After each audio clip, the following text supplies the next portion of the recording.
always excited to be on set. Yeah, tonight is going to be another exciting time. I want to welcome every one of you to another exciting time on the talk. We're still on our series about sex education, talking about giving your children the necessary knowledge needed for sex education. By the day, we are going deeper and deeper into this conversation. And this time around, today particularly, we're going to be talking about understanding and preventing porn addiction in adolescents. This is a very, very sensitive topic that I would be giving a lot of attention to. My name is Rukewe Oko, and I'm a parent coach. Recently, a friend of mine told me about her daughter in school, and she said that while in school, in class, the children in school actually came with a gadget, a device, and they gathered themselves together and they were watching pornography in school. Yes, in class. And her friend or one of the girls called her to come and see what they were watching. Of course, thank God she knew what to do. And at the moment she saw it, she walked away. She insulted them and she walked away.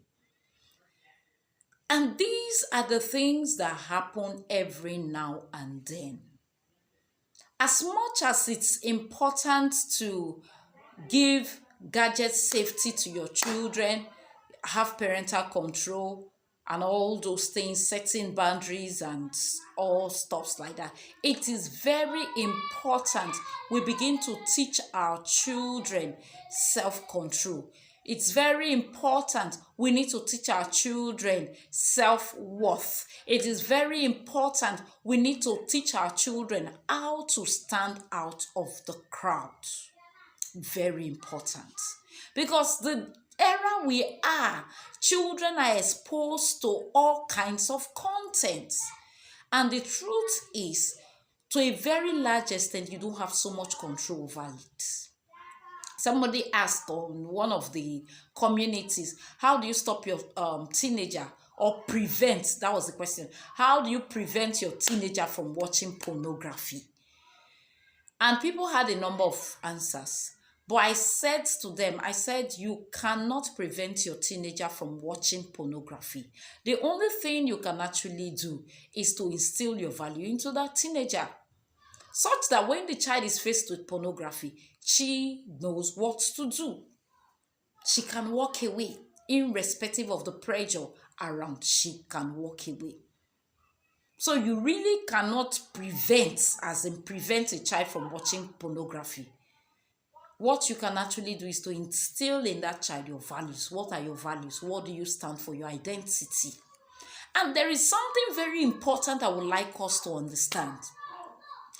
Just the same way on the social media, there's something about the social media. When you want to see a kind of content consistently, what you simply do is just go to sites that have those contents, go to pages that carry such content, and the algorithm on its own begins to present to you related content. Do you know that this sexual perversion, pornography, actually works as an algorithm in the environment? Yes. If the environment is polluted, maybe you as the parents, you feel your children don't know, and you are into pornography, you're watching pornography, I tell you, they don't have to go outside. Their friends don't have to bring gadgets. They would just on their own have the urge to watch pornography.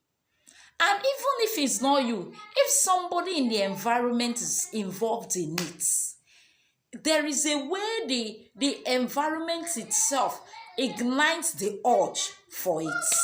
So we need to watch our environment. What is pornography addiction? It is a compulsive need to view explicit content despite negative consequences. So it doesn't matter the consequences, but the urge comes in to watch this explicit content.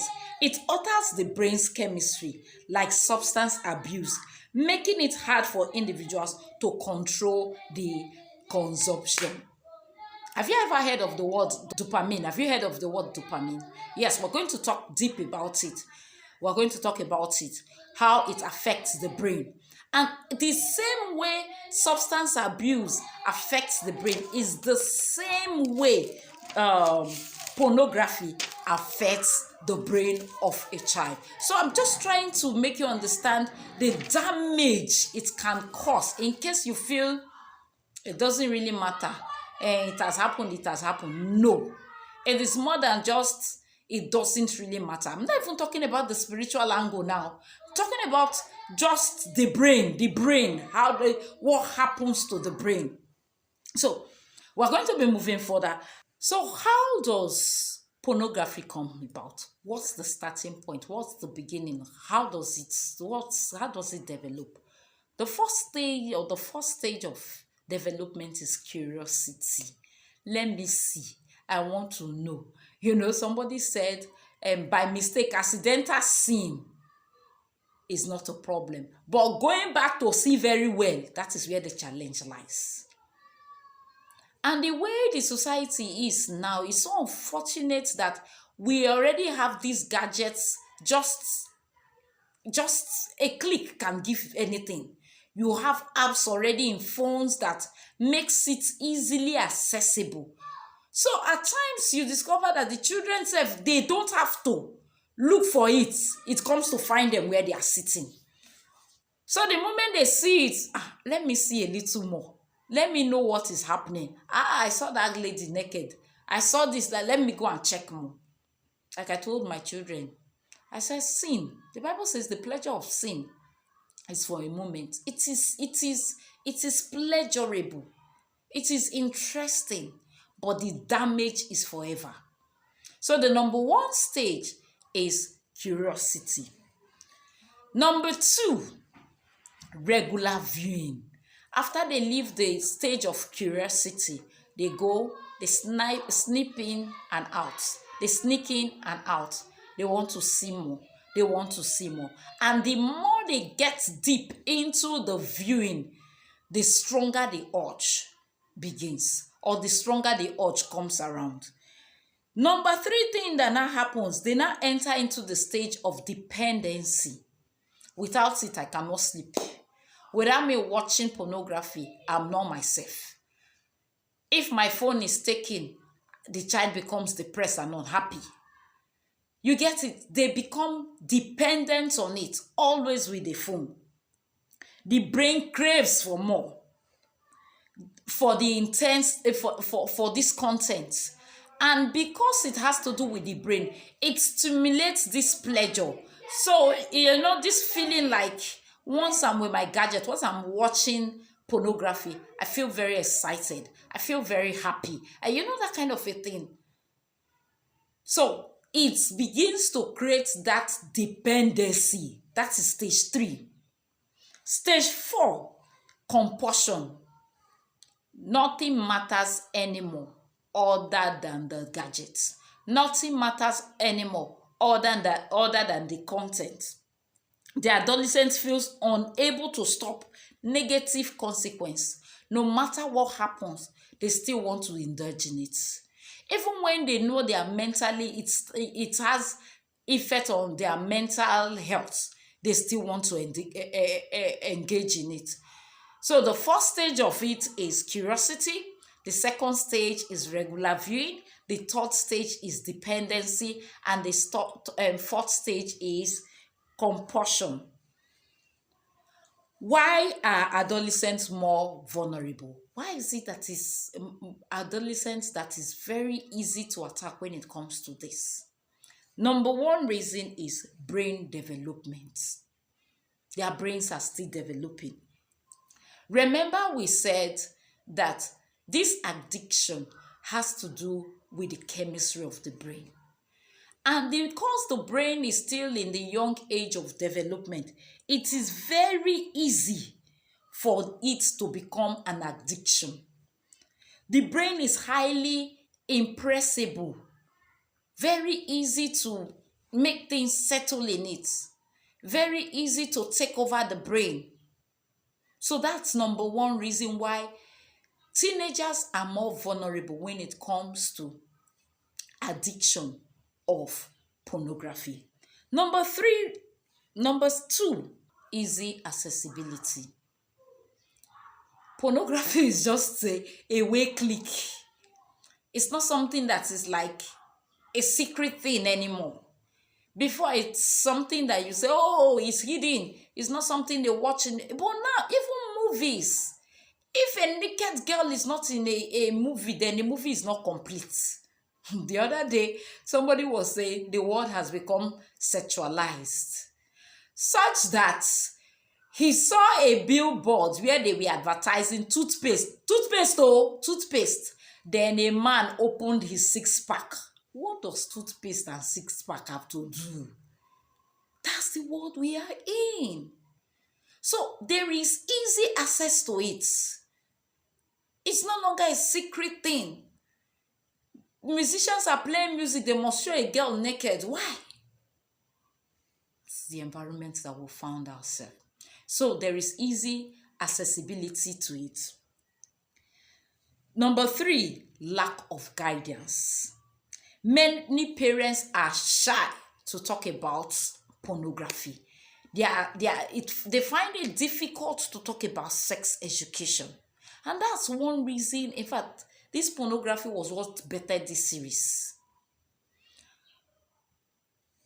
You need to be able to speak to your children about sex education. Talk to them about it. And because these children lack guidance, I bet you they will go online to learn it. They will go to their friends to learn it. In fact, they don't have to go. The thing will come and meet them where they are. And that is the more reason why we need to be on our toes on this, giving the necessary education needed for it. Number four reason why teenagers are more vulnerable is peer pressure or peer influence. You know, the environment is so polluted. The friends they follow is another thing. I just told us a story of a child that went to school, and in school, they might not even be her friends. They were watching pornography. A child that does not understand their self-worth will likely fall into prey. I don't want to be the one that does not belong. Everybody is watching, so why should I not watch? And it is part of my 7 in one bundle, the ultimate parenting blue prints. The last reason why teenagers are more vulnerable to being addicted to pornography is emotional factors. The teenage age is a very sensitive age that has a lot of things going on with them, a lot of changes in their body and everything.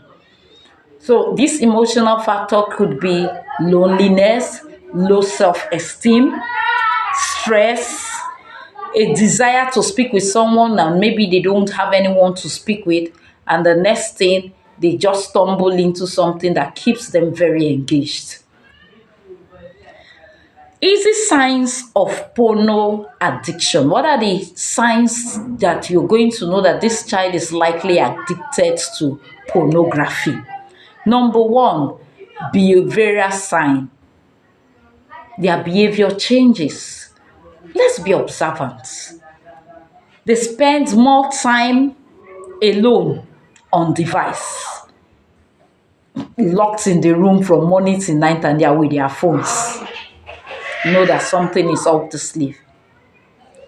Number two, increased secrecy about internet usage. When your child comes around or you come around, the next thing the child wants to close the phone, quickly trying to delete something or close up something. Know that something is happening. Number three, frequently clearing browsing history. Children at times they think they are smart. For parents that are digital like ourselves, you know, when you start noticing stuff like that, the first thing I will do is when I get hold of your phone, I will quickly go and check your browsing history.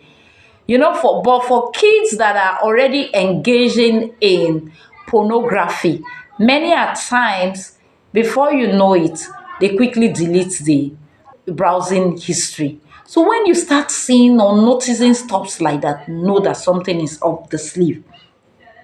Number 4 point I have here is loss of interest in hobbies and social activities. They lose interest in hobbies, they lose interest in social activities. And lastly, they lost concentration in school. They are no longer focused because they are eager to go back to watch that thing. They are eager to pick their device. And what are the emotional signs? One, mood swing. They are always today, one minute they are happy, the next minute they are sad. Especially when their gadget is not with them or being taken from them, they are easily irritated. Everything irritates them and get them angry. Check it. Secondly, increase anxiety or depression. The child is either easily depressed or anxious. Dopamine, that is what it does to the system. Once it's stimulated, excessive stimulation, it causes these things. Feeling of guilt or shame after watching explicit content. Then what are the physical signs? Staying up late. In fact, I remember when we were younger, then it wasn't really pornography. When my dad would go and sleep, before you know it, when he has told all of us to go to bed, as he locks the door and I know he's fast asleep, I will tiptoe to the sitting room and I will go and be watching TV, watching all the films that I feel I want to watch. Thank God we were not exposed to pornography then. But when children start staying up late, please, let's be observant. It's not as if you are judging them, but try to know what is happening. Try to know what is happening because that's our responsibility. So one of the physical signs is staying up late. Then fatigue due to excessive screen time. Unnecessarily tired. They've been up all night. So during the day, they're already sleeping. They've not done anything. They're already tired. They're already feeling dizzy because they've been up doing all night watching of pornography. So steps to prevent exposure. What are the steps we can take to prevent exposure? And this is why my 7-in-1 bundle is very important. Let me quickly talk about the 7-in-1 bundle. What you have in the 7-in-1. Number one thing that is in the 7-in-1, one of the bundle is the wise parent guide to age appropriate sex talk. If you're one of those parents that's finding it very difficult to talk about sex, we have a step-by-step guide on discussing sex education with kids at different developmental stages. That's one of the guide. Number two guide that we have is the digital safety blueprint, a parent's checklist for protecting kids online. You need to have something that will guide you in protecting your children online to help create healthy screen time habits. Number three guides that we have is Breaking Free, a recovering guide for parents, helping kids overcome porn addiction. So I'm going to be having one of those guides in case your child is into pornography, to help him overcome it. Or even if he's not, we don't wait for problems before we find solution. You have solution awaiting any kind of challenge. And even if it's not about you, what about that child out there? You could actually be a help. And that's why you need these 7-in-1 kits. Then the other one that we have is consent and boundary made simple. Teaching your children how to put boundaries and consent. Then we have the self-worth and sexual identity journal. The self-worth and sexual identity journal. You know one problem these children they have? Many of them, it's not because they want to get involved in stuff like this, but because of this feeling of maybe low self-esteem, or let me join the crowd, I'm the only one that is not doing it. Before you know, they jump into it. So with this journal, it will help the child know and build his self-worth, even his sexuality. So we have things written there that will help the child always, journaling helps you to put things in perspective, helps you to remember who you are, what you stand for, and stuff like that. Number 5 of our the 7 in 1 bundle is tough conversation made easy. Then lastly, the family tech agreement. You will need the agreement. They will need to sign with you. They will need to agree with you for it to work better. So that's that for the 7 in 1 bundle that we'll be preparing, and you would need it, I tell you. So, what are the steps to prevent exposure of addiction? Number 1, create a safe digital environment by having screen time limits, use parental control, and stuffs of that nature. These information are in our ultimate parenting kits. It's in the 7 in 1 guide. Then number 2 way to prevent exposure and addiction is education about the danger of pornography. Let there be an open conversation. A lot of parents avoid it. A lot of parents don't want to speak about it. But you need to face it and say it. It might not be convenient, it might not be comfortable, but you need to talk about it. So there should be open conversation and talk about healthy sexuality. Number 3, build strong parent relationship. Parent-child relationship, very, very important. Encourage the children or the child to be involved in sporting activity, in arts, in community development program, voluntary work. So these things will take their minds off the screen, get them engaged with activities that they are interested in. Then another thing you can actually do is teach healthy way to cope, healthy mechanism to cope, like journaling. Like in our 7 in 1 that I talked about, we have a journal which is called the self-worth and sexuality journal. It's very important. Let them learn to journal. Those are some coping mechanism. What comes to their mind, let them write it.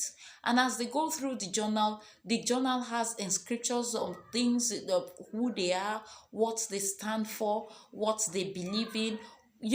My body is mine, my body is the temple of God, and many other things that will be written in it. Then another thing we need to teach them is prayers. We can't run from it. This is a battle, and it's more spiritual than physical, I must tell you the truth. You need to teach them how to take it to God in prayers. Yes, they need to learn to talk to God about this addiction, how to get out of it. Then another way you can actually help them is to get them a mentor. My son, I think he's about 12 years old. I called somebody, a friend that I know, we shared the same value, and I told him, please, I would love you to be my child's mentor. And before I even called him, I already asked my son the people that he felt he would be comfortable with speaking with and stuff. And he mentioned his name, and I was like, well, fine, this guy is okay. Somebody that is respectable, and he's got the children's ministry. In fact, he's one of these children's teachers, a teacher, and he's doing very well in the ministry. And I connected them together. Is it because my son is into pornography? For at least to the best of my knowledge, no. But because It's not everything your child will tell you. Yes, you might not accept it, but that's the truth. That, oh, my friend, my child will tell me everything. My child is my best friend. Forget that. Scrap it. Scrap it. Scrap it. It's not everything. You'll be shocked at what you will hear. You will be shocked. So you need somebody, a partner, to do the work with you. Then the fourth way to help the children or prevent addiction is encourage accountability. Let them be able to have internet rules, and as much as possible have a partner they should be answerable to, how they went about their activities, especially when it comes to device and issues related to that, and teach them self-control. Teach them self-control, discipline, how to be able to control. And this has to do with emotional intelligence. Yes, it has to do with emotional intelligence. So teach the children emotional intelligence. Then educate adolescents on low dopamine effects, how it affects the brain. And this is what we'll be talking about in our next episode. There we'll be dealing with children that are already addicts, children that are teenagers that are already addicted to pornography, how they can come out of it, what we can do to help them. And in that episode, we'll be going deep into dopamine, what dopamine does to the brain. I started by telling us that it affects the chemistry of the brain. So when you understand the effect, you will know that it's not just anything you play with. It's something that you need to be very intentional about. You need to be very intentional about. Then promote self-discipline by setting personal challenge to reduce screen dependency. Yes, you need to help them to get disciplined when it comes to screen. You need to help them to get disciplined when it comes to screen. So our 7-in-1 bundle, our parent ultimate blueprint, it's a super walkover. It's as easy as ABC. We're still on it. We're still on it. We're still on it. But I tell you, it's something that you would need to go through this journey. Even if not for you, for someone else, you can get for somebody. It would even help you in teaching your kids about sex education. Thank you very much for watching. Have a blessed day. See you tomorrow in our next episode. Bye.